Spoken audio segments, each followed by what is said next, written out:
I always knew something was off the minute he started wearing cologne again. Not the light, woody stuff I used to buy him on his birthday, the good kind. The kind men wear when they're either chasing something new or trying to cover up the scent of guilt. But let's back up. I'm Lauren Chambers, 36, senior marketing strategist. I run meetings like a general and wear heels like armor. I'm the kind of woman people come to when they need clarity, direction, or a plan B before the ship sinks. What I never expected was to need a plan for my own marriage. Ethan and I met at a launch party for a fintech app we both worked on. He was tall, charming, had that lazy confidence of a man who never needed to try too hard. And back then, that was sexy. We got married 3 years after that party. Life looked good on paper. Joint condo in Chicago, his and her espresso machines, a dog named Juno who wears sweaters in the winter. We were the couple people wanted to be. But if you've ever stood in a showroom, you know how easy it is to polish over the cracks. The cheating didn't hit me like a truck. It crept in, like black mold under a sink, slow, subtle, and reeking once it finally surfaced.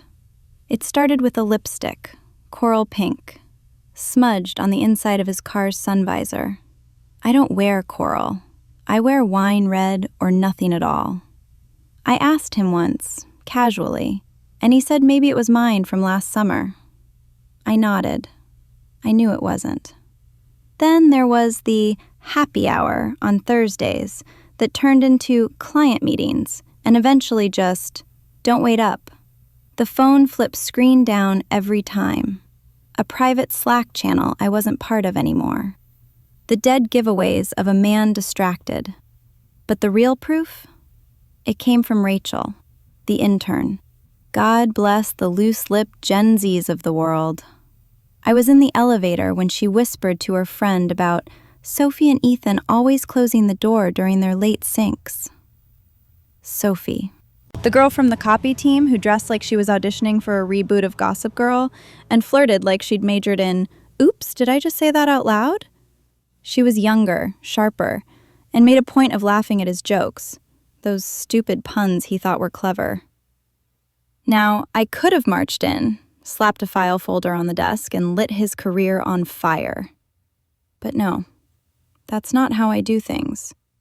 You don't throw gasoline in a crowded office and scream betrayal. You gather receipts. You smile at the devil and wait until the party. That night, I went home, poured myself a glass of Pinot Noir, and stared out the window while Juno snored softly at my feet. I knew what I was going to do, and I was going to enjoy every second of it. Let me tell you something about corporate life. The gossip runs faster than the Wi-Fi. But the real power?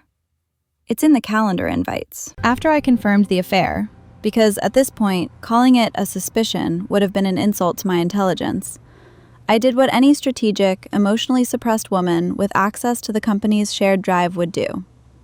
I went to work. Quietly. Precisely. See, I wasn't going to burn Ethan with a dramatic confrontation. No, that's for amateurs and reality TV. My goal wasn't just to break his heart. I wanted to sever his reputation, stitch by stitch, until the man who once thought he had everything realized he never truly had me. First, I started collecting. Slack messages, meeting times, screenshots of Sophie giggling at 10:47 p.m. on a Thursday when he was supposedly on a deadline. A receipt from a sushi bar downtown tagged Team Sync when only 2 entrees were ordered. One with spicy mayo, Ethan's favorite. I didn't even need to follow him. His own digital trail was enough. Then I did what Sophie never saw coming. I invited her to present at the upcoming quarterly review in front of the full exec team. Yes, her. Oh my God, Lauren, really? She blinked at me, starry-eyed in her ironic blazer and knee-high boots. That's such an honor. I smiled. You've been working closely with Ethan, haven't you? I'm sure you'll both have a lot to share. Check and mate. Ethan, of course, tried to play it cool. "Babe," he said over takeout that night, "that's a big meeting. Are you sure Sophie's ready?" I shrugged, poking at my spring rolls. "She'll be fine. She's had plenty of practice, right?" He choked slightly, didn't look at me again the rest of dinner. Good. The day of the meeting, I wore my sharpest black dress, the one that says, "I don't have to raise my voice to make you squirm." I walked into that glass conference room with a USB drive labeled Q4 Trends and a bulletproof poker face. Sophie looked nervous. Ethan looked pale. I looked bored. I let them present first. Some drivel about user engagement and bold creative storytelling. It was passable, nothing amazing. Until I asked innocently, "Was this all done in-house?" Sophie blinked. Yes? And no outside collaboration? All original work?" "Of course." She smiled, but I could see her mascara twitching. I clicked my USB into the display. "Perfect, because I have a few slides that look eerily similar to something our competitor ran 6 months ago, but I'm sure that's just a coincidence." And just like that, the blood drained from Ethan's face like he'd just been handed a pink slip by God himself. Because it wasn't stolen. But I knew neither of them had the receipts to prove it. HR called me an hour later.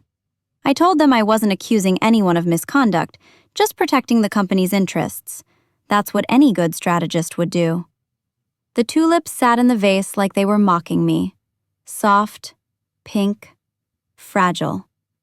Everything I wasn't. Ethan stood across the kitchen with that "please don't yell" face he'd perfected during our 3rd year of marriage. The year he forgot my birthday but remembered to RSVP to a golf retreat in Napa. I could see him waiting for me to say something, anything. But I didn't. I let the silence stretch, thick and loaded, while he shifted uncomfortably like a kid caught shoplifting. He reached for the envelope. "For your eyes only," it said, handwritten in my sharpest black ink. I had debated whether to tape it to the fridge or just leave it on the bed, but the kitchen counter felt right. Central, exposed, unmissable. He opened it. Inside was a printed screenshot, just one, from Sophie's Instagram story, posted from her close friends circle, where she must have forgotten I existed under a burner name. The image? Ethan's watch resting on her thigh. Her caption? "Brainstorming sessions get steamy." No tags, no names, but I didn't need them. Ethan swallowed, hard. "This isn't what it looks like," he said, like he was auditioning for a soap opera. I almost applauded. "Then explain it to me," I replied, my voice cool as granite. He hesitated. "We've just been close. It was emotional at first, not physical. And the team was under pressure. I should have told you." I stared at him like he was a speck on a painting I never liked. "So it wasn't physical?" He blinked. "I mean, it got complicated, but it wasn't serious." "Oh," I said, walking toward him. "So I should thank you then, for not being serious with your little protege, while I covered your meetings, cooked your dinners, and pretended your late nights were for something noble." "Lauren, please." I raised a hand. "No, not here, not now." He looked like he was trying to find a script and realizing he never wrote one for this moment. That's the thing about cheaters. They plan the thrill, never the consequences. I took a step back and leaned against the sink. I'm not yelling. I'm not throwing things. I'm not crying. You know why? He didn't answer. Because I've been preparing. Every late night you spent working. Every lie wrapped in a calendar invite. Every missed dinner and dry "love you" before bed. I've been building a file. Lauren, no, you don't get to speak now. I pointed to the second envelope sitting in the drawer behind me. That one's for HR. Contains dates, times, and just enough evidence to raise questions. I haven't sent it. Yet. He paled. And this, I said, waving the Instagram screenshot in his face, is the polite version of the story. But if you want the messy one told on every team call and networking lunch, I can do that too. He stood frozen. No more excuses. Just a man finally realizing the gravity of his choices. I walked past him, heels clicking like a metronome of finality, and said, "You have 24 hours. Pack what you need. After that, I'm changing the locks." You know what's wild? The way side chicks always look shocked when reality knocks. I gave Ethan exactly 24 hours to collect his overhyped record collection, 3 sad blazers, and the espresso machine I let him believe was his. I watched from the living room as he packed up in silence, avoiding eye contact like a coward walking past someone they ghosted on Tinder. He tried to linger, stood at the doorway with his duffel bag like he was waiting for a goodbye. I didn't give him one. I closed the door behind him, clicked the deadbolt, and turned the playlist to Doja Cat, Scorched Earth Edition. Now, don't get me wrong, getting Ethan out of my house was satisfying, but that wasn't the revenge. That was just spring cleaning. The revenge? Oh, that was Sophie. Miss, "Oops, I dropped my pen in front of your husband," was still walking around our office like she was starring in a rom-com. Giggles in the hallway, flirtatious eye rolls, acting like the fallout didn't apply to her. So I made a plan. First, I called in a favor with Jill in IT. Jill and I go way back. She once helped me track down a rogue client file 3 hours before a pitch, and I returned the favor with tequila and Uber credits. Hypothetically, I asked, if a junior employee was using company time and equipment for extracurriculars, how hard would it be to track that? Jill's exact response? Hypothetically, "Girl, I already know what folder you want." God bless women in tech. Turns out Sophie was using her work laptop to upload flirty drafts of her romantic short stories to a Google Drive. The titles alone made me want to bleach my brain. One was called The Mentor's Desk. Another, Morning Wood Meetings. I wish I was joking. But hey, writing erotica isn't a crime. Using company equipment and cloud storage is, especially when your inspiration is your married manager. Next move, I scheduled a check-in with our head of HR, Megan. Megan has 3 kids and a face that says, "I've seen it all and I'll end you with policy." I walked in, handed her a manila folder, and said, "You might want to look into this. There are compliance concerns." Her eyes narrowed. "Is this about Ethan?" "No," I said. "It's about Sophie. I'm not the one who broke policy. I'm just helping you enforce it." The next 48 hours were chaos. Quiet, corporate chaos. Sophie was pulled into HR, twice. Ethan got called in the day after. Then came the whispers. The long walks to the printer that ended in side eyes. The email from HR reminding everyone about appropriate workplace boundaries. Then came the cherry on top. The department-wide email announcing Sophie's reassignment to another branch in Tulsa. Tulsa. I printed it out, framed it, and placed it next to my coffee machine. Corporate revenge isn't loud. It's professional, strategic. Ideally done over catered lunches with a well-timed slide deck and a smile that says, "I'm fine," when you're actively setting your cheating ex's professional world on fire. Let me set the scene. Our firm hosts an annual innovation showcase where department leads present recent wins and forward-facing insights. Buzzword soup, basically. But it's attended by the entire C-suite and half the clients we're trying to impress.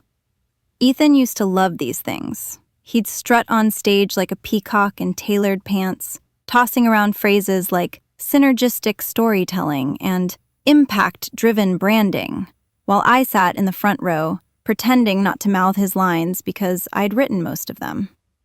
But this year the showcase was mine. I was selected to present our department's recent campaign overhaul.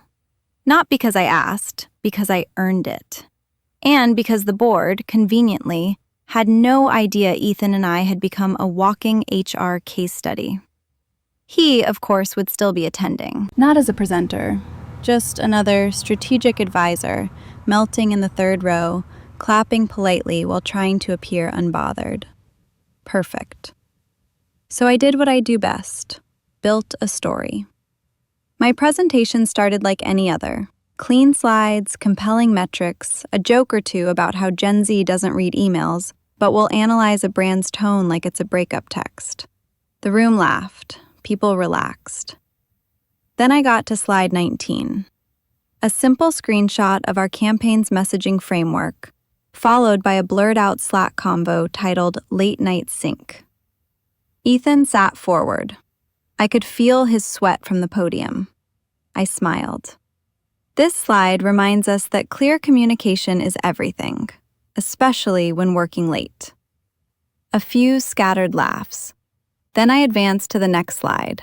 It read, "Transparency builds trust, even outside working hours."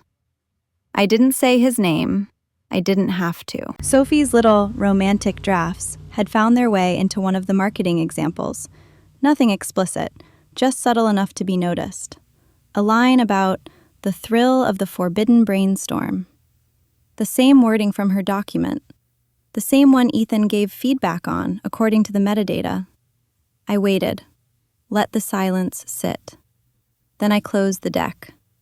In conclusion, I said, turning to the audience with a smile sharp enough to cut fabric, our brand thrives when everyone knows where they stand. Because in business, and in life, hidden agendas never stay hidden for long. Applause. Even a few nods from the execs. Ethan sat motionless. I walked off stage, heels clicking like applause, and headed straight to the bar in the back. Megan from HR passed me with a subtle smirk. "Strong close," she whispered. I raised my glass. Closure's a hell of a motivator. There's a kind of silence that follows a scandal. Not awkward, not tense. More like entertained restraint. That's the vibe in the office the week after the showcase. Everyone knew something went down, but no one said it directly. The marketing team was suddenly very good at making eye contact with their keyboards. HR was quieter than usual, probably fielding internal inquiries. And Ethan? Poof. Gone. The out-of-office reply on his email was vague. "Taking a short leave to focus on personal matters. Please direct all urgent questions to Lauren Chambers." You could practically hear the irony screaming between those lines. And me? Oh, I was glowing. It wasn't petty. It was clarity. I was doing the best work of my career, sipping my oat milk lattes in peace, while Ethan spiraled into whatever crisis men face when their ego catches up to their choices. Then came the cherry on top. A message slid into my LinkedIn inbox. It was from Amanda Cho, Director of Talent at Nova Concepts, one of our biggest competitors. Ethan had applied there 2 years ago and never made it past the second round. He said it was a personality mismatch. I knew better. They didn't like how much he talked. Amanda's message was short and sweet. "Saw your work at the showcase. Impressive leadership. Would love to grab coffee and talk about a creative director role we're opening in January." I nearly choked on my LaCroix. I waited a day, on purpose, and replied, "Happy to connect. I always enjoy seeing what Nova's working on. Let me know a good time." We met at a quiet cafe with floor-to-ceiling windows and a menu that had more latte foam options than it should. Amanda was sharp, warm, and zero fluff.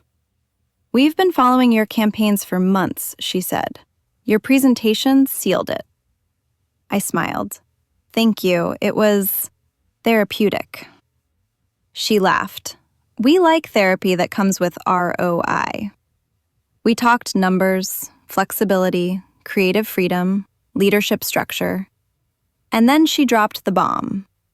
Oh, and just so you know, Ethan applied here again last month. Didn't make the shortlist. I sipped my coffee. Well, if I come on board, feel free to keep it that way. She grinned. Already done. By the end of the hour, I had a verbal offer and the kind of respect Ethan had always craved but never earned. I walked back to the office that afternoon like a queen returning to her castle, not to stay, but to pack. There it was, his precious, overpriced, ergonomically optimized leather desk chair. The one he dragged from apartment to apartment like it was the holy grail of lumbar support. The one he wouldn't let me throw out even after Juno peed on it during a thunderstorm. And now, it was the perfect place to leave my final little gift, the envelope. Inside it, my signed offer letter from Nova Concepts.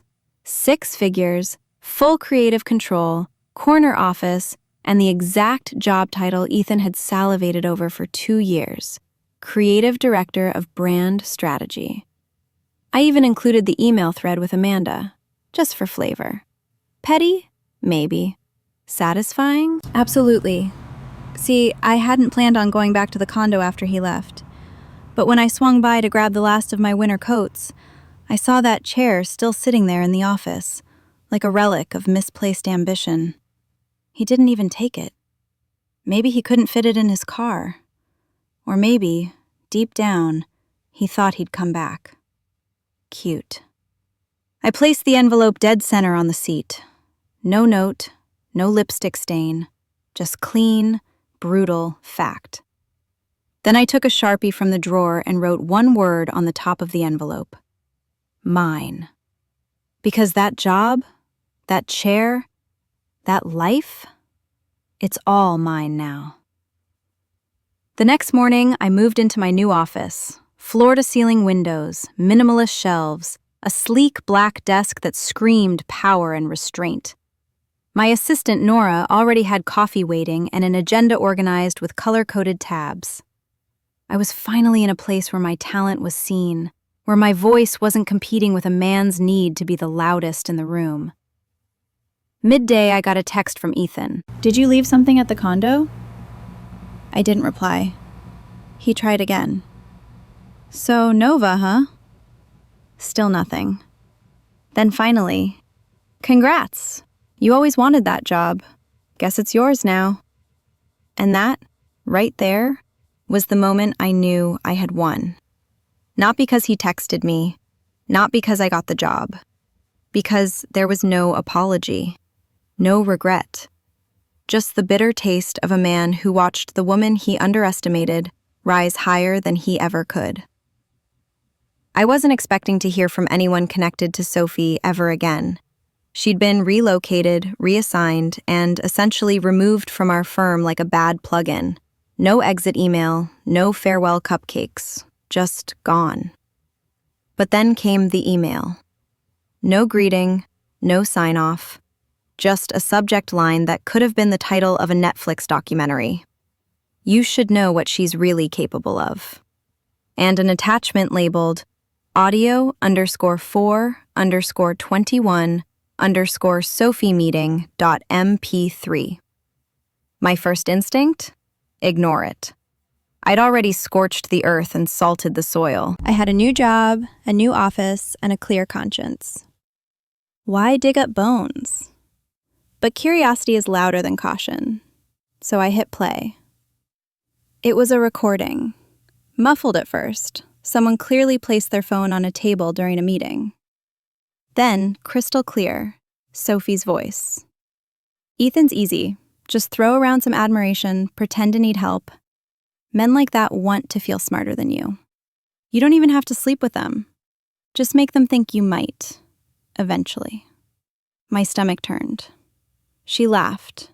Casual, sharp, rehearsed. Once he trusts you, you get access. Files, strategy docs, even internal links. I could write the pitch before the team finishes their first draft. The voice on the other end of the recording, presumably her ex, sounded wary. Sophie, this is unethical. It's advertising, she snapped. It's all manipulation. Besides, He deserves it. Lauren's the one getting the promotion. I'm just leveling the field. Pause. You told me you were in love with him. I told you what I needed to say. And just like that, the entire narrative shifted. Sophie hadn't just been Ethan's misguided office fling. She was a goddamn saboteur, a corporate opportunist playing chess while everyone else played checkers. And she'd been trying to use me as her ladder up. I sat there, staring at the screen, replaying her voice. Cold, calculated. Not some young girl caught in an affair, but a strategist with lipstick and knives. I emailed Amanda at Nova. Subject: new information regarding Sophie Bennett. Included the recording, a short explanation, and one line. If she ever tries to apply here, I highly recommend passing. Amanda replied 20 minutes later, duly noted, and damn. I wasn't angry. I was impressed, briefly. Then annoyed I ever thought Sophie was just a naive mistake. Because now it was clear she was the kind of woman who scorches people and calls it ambition. And Ethan? He hadn't just cheated. He'd handed her the keys to my work, my strategy, my team's trust. There's a difference between betrayal and sabotage. Ethan did both. Which meant I wasn't done. Not yet. There's something exhilarating about anonymity. Not in the shady burner account kind of way. I'm talking about the power of truth whispered from behind the curtain, like pulling the fire alarm just before the flames hit the lobby. That's what I did. After hearing Sophie's recording, I spent one sleepless night drafting what would become the most delicately destructive document I've ever written. Title: The Mentor Myth: How Power Dynamics in the Workplace Can Be Weaponized. No names, no dates, just a surgical breakdown of how a respected male leader in a mid-sized agency used his position to foster a relationship with a younger female subordinate, one who, in turn, leveraged access and emotional manipulation for personal gain. I included examples of how blurred lines in mentorship can harm team integrity, how unchecked behavior, masked as collaboration, can spiral into lost productivity, fractured departments, and legal gray zones no HR team wants to wade into. But the best part? I submitted it to Brand Voice Weekly, a niche but high-profile industry blog that's known for publishing insider think pieces. I contributed to them before under my full name. This time, I sent it anonymously, signed, "A former strategist who knows better now." It went live the following Monday. By noon, it had 10,000 shares. The comment section turned into a minefield of speculation. People guessed agencies, execs, even specific departments. One comment simply said, "If this isn't about Ethan R., I'll eat my keyboard." Another replied, "I worked with him. This checks out." By the end of the day, Ethan's LinkedIn quietly went private. The kind of panic move you make when your name becomes a whisper in the wrong kind of circles. I didn't need to say anything. I didn't need revenge porn or a messy Twitter thread. I let the truth speak for itself. At my new office, someone forwarded me the article during our team break. "Did you see this?" Nora asked, eyes wide. "Brutal, but kind of amazing." I sipped my coffee. "Yeah, feels overdue." The next day I got a text from Ethan. "Was that you?" I didn't respond. He tried again. "Please, I'm being blacklisted. No one's returning my calls." That's when I finally replied. "Now you know what it feels like to be ignored." I was sipping a Negroni at a rooftop bar, the kind of place where the napkins have branding and the bathroom smells like eucalyptus and absolution, when my phone lit up. A DM from someone I didn't follow. Username @SophieWrites. Subject line just, "Guess what?" You ever laugh so hard you almost choke on orange peel?